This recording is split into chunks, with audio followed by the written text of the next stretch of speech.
नमस्कार, आप सभी का स्वागत है स्टार सिटी न्यूज़ में। मैं इस वक्त मौजूद हूँ मुंडका विधानसभा में। इस वक्त हमारे साथ मौजूद हैं मंडल रानीखेड़ा के प्रभारी घनश्याम तंवर। आइए इनसे बात करते हैं। घनश्याम जी, सबसे पहले आपको आने वाले नव वर्ष की बहुत बहुत शुभकामनाएं सर। आप सभी को बहुत बहुत शुभकामनाएं। जो भी आपके दर्शक हैं, जो ये आपका चैनल देख रहे हैं, उन सभी को मेरी तरफ से पूरे परिवार को नववर्ष की बहुत बहुत शुभकामनाएं। बस न्यू ईयर में सभी लोग थोड़ा सा ध्यान रखें, क्योंकि ये जो वेरिएंट आ रहा है, वैसे अभी तो भारत में इस तरह के कोई केसेज अभी दिल्ली में नहीं है। भारत में दो तीन केसेज अभी पूरे 3 केसेज के बारे में अभी सुना था, लेकिन थोड़ा सावधानी बरतें सभी, क्योंकि पिछला लॉकडाउन और पूरा कोविड का समय हमने देखा है। और उसमें हमने, क्योंकि पहला जो लॉकडाउन था उसमें हमने 800-900 परिवारों को हमने सूखा राशन, जी। हम लोगों ने मिलकर, हमारी जो पूरी टीम थी, ओके सर। उन्होंने 800-900 परिवारों में हमने राशन हमने दिया, लेकिन हमने किसी का फ़ोटो नहीं खींचा। Okay okay. क्योंकि किसी को हम दे रहे हैं तो हम उनकी बेइज्जती नहीं करना चाहते। बिल्कुल। जो हमने दिया चुपचाप दिया, और हमने उन लोगों को बोल भी दिया था, भाई जब तक हमारे पास है, जब तक आपको भूखा नहीं मरने देंगे, आप यहीं रहो। जब हम खाएंगे तो आप भी हमारे साथ खाओ, कोई दिक्कत नहीं होगी। बहुत सारे लोग गए भी, पलायन भी हुआ, वो भी इस दिल्ली सरकार की, जो केजरीवाल की गलत सूचनाओं के कारण। जी जी जी। क्योंकि इन्होंने रूमर फैला दिया था कि वहाँ पर बस अड्डे पे बसें लग रही हैं, लोग अपने घरों से निकल निकल कर पैदल जा रहे हैं, ऐसा होकर वहाँ भीड़ इकट्ठी कर दिया। वहाँ कोई बसों की तो व्यवस्था थी नहीं।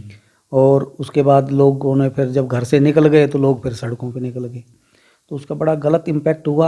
और जो जो स्प्रेड हुआ, जो कोरोना, जो ये कुछ लोग नहीं चाह रहे थे जी सर। कि मोदी जी ने जो व्यवस्थाएं कर रखी थी, लॉकडाउन उन्होंने घोषणा कर दी थी समय से पहले, तो उसका कैसे वो सक्सेस हो जाए, जी।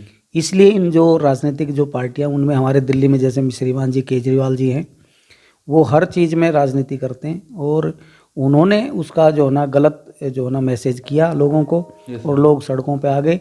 और उसका ये आगे एक जगह सड़कों पे निकल गए लोग, तो फिर सभी जगह से लोगों ने सड़कों पे निकलना शुरू किया, और फिर उसका गलत जो है ना, जो कोरोना स्प्रेड होने में उसका बहुत बड़ा योगदान रहा, ज़्यादा जो हुआ जो। अच्छा घनश्याम जी, मैं जानता हूँ आपका जो राजनीतिक करियर की जो शुरुआत हुई, कैसे आपकी राजनीति शुरुआत हुई और आप किस किस पद पर रह चुके हैं पार्टी की? देखिए, राजनीतिक, हमने तो राजनीति कैरियर हमारा, हमने तो सोचा ही नहीं था कि हम लोग राजनीति करेंगे। अच्छा। क्योंकि हम तो एक सामान्य से स्वयंसेवक हैं। एक समय था जब 1984 में, जब कोई यहाँ बस्ता पकड़ने वाला नहीं था पार्टी का, तो पार्टी के कुछ लोगों ने स्वयंसेवक, हम तो आरएसएस के स्वयंसेवक हैं, तो हमें हमारे हाथ में बस्ता पकड़ा दिया। हम जाके बाहर टेबल पे बैठ गए, और उस समय हमारे पास चने आते थे, चने और खील, मीठी खील वो आती थी, और कांग्रेसियों की पूरियाँ आती थी सब्जी।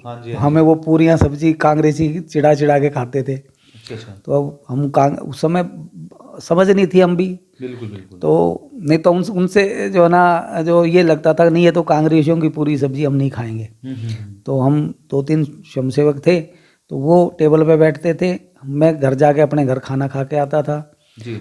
फिर मैं टेबल पे बैठता था, वो अपने घर खाना खा के आता था। जी सर। तो इस समय का समय था वो बहुत अर्ली समय का था। बहुत उस समय लोगों ने, पार्टी के जो कार्यकर्ता, उन्होंने संघर्ष किया, और आज पार्टी उन्हीं कार्यकर्ताओं की, जो आज उनको कोई याद नहीं करता, उन कार्यकर्ताओं की बदौलत ही आज पार्टी, आज देश के अंदर भारतीय जनता पार्टी की सरकार है। विभिन्न राज्यों में सरकार है।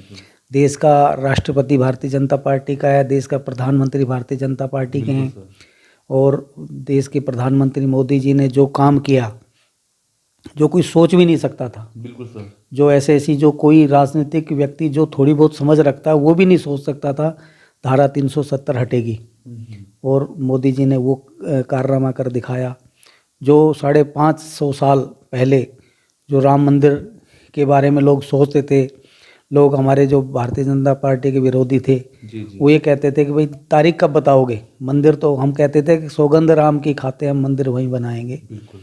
तो वो लोग कहते थे तारीख तो बताओ। हमने वो तारीख भी बता दी, तारीख को हमने उसका उद्घाटन भी कर दिया। ठीक है ना। तो ये चीज़ें जो एक बहुत बड़े कार्य थे, जिनको हम बड़े कार्य कह सकते हैं, वो किया। दूसरा, कोरोना के समय में इतने सारा विकट स्थितियों में भी हमारे पास डोज नहीं, तो अगर हमारे देश में डोज नहीं बनती तो आप अनुमान लगा सकते हैं हमारे पास कितने सालों बाद हमारे पास वो वैक्सीन आती। और हमारे यहाँ कितने लोगों के पास कितनी वैक्सीन का कब तक लगती। और हम, ये एक उपलब्धि है हमारे देशवासियों के लिए कि हमारे लगभग सभी लोग कोरोना की 2 डोजेज हम लोग सभी लोग ले चुके हैं। अच्छा घनश्याम जी, मैं आपसे सवाल कर लेता हूँ। जैसे आम आदमी पार्टी के 8 साल बेमिसाल हो चुके हैं, जिस तरह वो कहते हैं कि हमने आम जनता के हित के लिए पानी, बिजली, महिलाओं की बस में किराया फ्री किया है, जो कभी आज तक ऐसा हुआ नहीं सर। तो इस पे कुछ कहना चाहेंगे आप सर? भाई साहब, आप है ना, जब केजरीवाल जी की उपलब्धियों के बारे में बताते हैं ना, मैं आप ही से पूछना चाहता हूँ। आप ये बताइए, दिल्ली के अंदर आज 8 साल हो गए केजरीवाल जी की सरकार को। जब से केजरीवाल जी बने उसके बाद से एक भी नया राशन कार्ड बना क्या?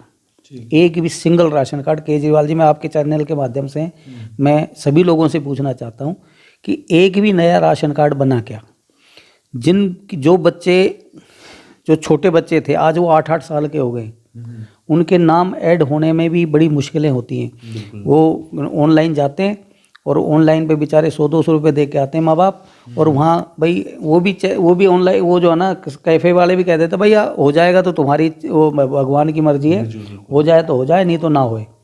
लेकिन केजरीवाल जी ने उन सब की जो है ना पेंशनें काट दी, कोई नई पेंशनें नहीं बना रही, ठीक है। और इतनी सारी परेशानियाँ हैं। अब ये लोग कहते हैं कि बिजली पानी कर रहे, अरे भाई बिजली पानी आप 200-300 रुपये बचा रहे हो, लेकिन जो केजरीवाल जी के कारण जो 2,500 रुपये हर महीने आपके बुजुर्गों का पैसा नहीं आ रहा, 2,500 रुपये नहीं आ रहा, तो उसकी गिनती क्यों नहीं कर रहे आप? 2,500 रुपये हर महीने की, मैं जो ना महीने के, साल के 30,000 रुपये बनते हैं। वो केजरीवाल कहते हैं बुजुर्गों को हम तीर्थ यात्रा करा रहे हैं, तो आप 30,000 रुपये में तो कई बार तीर्थ यात्रा हो जाएगी भाई साहब। जी। आप लोग हिसाब नहीं लगाते, लोग वो देखते हैं जो 200 रुपये बच रहे हैं, हर महीने बच रहे हैं, उसके अलावा जो घर में से जो निकल रहा है, जो नुकसान हो रहा है, वो लोग नहीं देख रहे। कहने का तात्पर्य ये है, केजरीवाल जी का झूठ बिक रहा है और केजरीवाल, दिल्ली के लोग उसको झूठ को खरीद रहे हैं। लेकिन जिन लोगों की आंखें खुल गई हैं, अभी इस नगर निगम चुनाव में आपने देखा होगा, क्या कह रहे थे हम, कितनी 200 सीटें जीतेंगे, 150 सीटें जीतेंगे, 170-80 सीटें जीतेंगे। कितनी जीते? 136 पे। ये तो भारतीय जनता पार्टी की कुछ, देखो क्या है, कितना बड़ा संगठन है, कुछ सीटों के ऊपर जो ना कैंडिडेट का कुछ वो रहा, कुछ कैंडिडेट ठीक होते, मतलब कैंडिडेटों का चयन थोड़ा सा ठीक रहता तो भारतीय जनता पार्टी की दोबारा से दिल्ली में सरकार बनती। कहीं ना मानते सर, टिकट में बंटवारा कहीं ना गलत हो गया। हाँ, कुछ देखो, इतना बड़ा संगठन है भाई साहब, कहीं ना कहीं संगठन में भी देखो कुछ गलतियां हो जाती हैं संगठन से भी। कोई ये नहीं कि जो ऊपर बैठे हुए हैं वो, उनसे गलतियां नहीं होती, सभी से हो जाती गलतियां, आप हमसे भी गलतियां हो जाती हैं, तो ऐसा नहीं है। लेकिन ये भारतीय जनता पार्टी की दोबारा से ही, ये तीसरी बार है ना, चौथी बार भारतीय जनता पार्टी फिर से है ना सत्ता में यहाँ आती दिल्ली में। लेकिन कोई नहीं, हम सम्मानजनक स्थिति में 104 सीटें हैं भारतीय जनता पार्टी की, और एक हम मजबूत विपक्ष का हम रोल अदा करेंगे। और क्षेत्र में भी, हमारे यहाँ भी वार्ड 45 में, मेरा निवास वार्ड 45 में, जो आम आदमी पार्टी के जो निगम पार्षद बने, तो संतोष पप्पू छिलवाल जी, जो भी आपने अभी बताया नाम उनका, तो उनका भी जो देखेंगे, और वो क्या करेंगे, जो ऊपर बैठा केजरीवाल जो फेल आदमी है, तो फेलियर जो आदमी है, वो दिल्ली की जो वर्तमान स्थिति के लिए आप क्या समझते हैं, केजरीवाल जी जिम्मेदार नहीं है? बिल्कुल नहीं सर। कर्मचारियों की तनख्वाह नहीं देना, समय समय पर उनकी तनख्वाह रोक देना, और ये सारी चीज़ें किसने संकट पैदा किए हैं? केजरीवाल जी ने संकट पैदा किए हैं। आपको एक चीज़ बताना चाहता हूँ कि लोगों को जानकारी नहीं है, जो 30 मीटर चौड़ी सड़कें हैं, वो 30 मीटर चौड़ी सड़कें किसकी हैं? पीडब्ल्यूडी की, बिल्कुल, ठीक है जी। और 30 मीटर चौड़ी सड़क के दोनों तरफ के नाले किसके हैं? वो भी पीडब्ल्यूडी के। पीडब्ल्यूडी के पास कोई भी सफाई कर्मचारी नहीं है, सिंगल एक सफाई कर्मचारी नहीं है। जब कॉलोनियों के अंदर जो नालियाँ आती हैं, वो नालियाँ साफ कर जाते हैं एमसीडी वाले, लेकिन जब पानी निकासी का प्रबंध जब उस ड्रेनेज में नहीं होगा, तो वो पानी कहाँ से निकलेगा? हमारी ये जो सामने कॉलोनी है ज्वालापुरी 5 नंबर, इसमें जो है पानी, एक बूंद पानी कॉलोनी से बाहर नहीं जाता। अच्छा। एक बूंद पानी नहीं जाता। मैं वहाँ के पीडब्ल्यूडी के एक्शियन से मिला, और उनको लेके मैं यहाँ आया, वो नाले को मैंने साफ कराया, लेकिन उस नाले को आप यकीन नहीं करेंगे, इतना गहरा नाला है वो। उस नाले के अंदर आप खड़े होके, मैं तो ये कहता हूँ आप कभी आओ उस नाले के अंदर खड़े होकर आप और हम इंटरव्यू करेंगे। बिल्कुल बिल्कुल सर। मतलब इतनी बदमाशियां इन लोगों की है। पीडब्ल्यूडी ने इतना, जो कहते हैं ना केजरीवाल के जो मंत्री हैं सिसोदिया जी, वो जो दारू घोटाले में जो इसमें जिनका नाम है अभियुक्त हैं, जो वो पीडब्ल्यूडी डिपार्टमेंट को किस हिसाब से चला रहे हैं कि कोई भी काम जो 30 मीटर से चौड़े जो हैं रोड हैं और नाले हैं, उनकी प्रॉपर तरीके से सफाई नहीं होती। और इसका कारण क्या, बहुत सारे दिल्ली वासियों को तो पता ही नहीं होता कि भाई ये सड़क किसकी है। मैं तो ये कहता हूँ ये जो 30 मीटर चौड़ी सड़कें, ये भी एमसीडी के हैंड ओवर करो, क्योंकि कम से कम वहाँ सफाई भी होगी, वहाँ के जो नाले हैं उसकी जिम्मेदारी या कम से कम आप एक डिपार्टमेंट को तो दे सकते हैं। बिल्कुल बिल्कुल सर। भाई साहब ये छोटी छोटी चीज़ें हैं, लोगों को पता ही नहीं होता। आप कैसे किसको दोष, एक नाला है ना, एक नाले की जिम्मेदारी ये एमसीडी का नाला, ये पीडब्ल्यूडी का नाला, तो लोग तो कंफ्यूज हो जाएंगे ना। जी, तो क्या लगता है आम आदमी पार्टी के बनने से कुछ होता है सर? कुछ नहीं होगा, कुछ नहीं होगा। ये भी जो केजरीवाल ने दिल्ली में किया, आप ये बताइए, दिल्ली के अंदर घूमते हैं, दिल्ली के अंदर कौन सा सड़क केजरीवाल जी ने बना दी, कौन सा क्या कर दिया केजरीवाल जी ने? डेवलपमेंट के नाम से कुछ नहीं किया केजरीवाल जी ने। ओके, और कुछ कहना चाहेंगे सर लास्ट में, कोई जनता में आप संदेश? जनता में संदेश ये है कि भारतीय जनता पार्टी दिल्ली के अंदर, भारतीय जनता पार्टी दिल्ली के लोगों की सेवा कर रही है। और जैसा कि हमारे जो एक हमारे नेता रहे हैं श्री मदन लाल खुराना जी, मदन लाल खुराना जी कहते हैं कि दिल्ली वाले जो हैं मेरे भगवान हैं और दिल्ली मेरा मंदिर है और मैं दिल्ली वालों का पुजारी हूँ। तो इसी प्रकार उसी चीज़ को भारतीय जनता पार्टी, जो मदन लाल खुराना जी के शब्द हैं, वैसे ही भारतीय जनता पार्टी के सभी कार्यकर्ता मानते हैं कि दिल्ली के लोग जो है देवता हैं। दिल्ली भारतीय जनता पार्टी के लिए एक मंदिर है और दिल्ली वासी उनके जो ना देवता हैं, और जो भारतीय जनता पार्टी का हर एक कार्यकर्ता उसका पुजारी है। मैं तो यही कहना चाहूँगा। ठीक है सर, धन्यवाद सर। Thank you.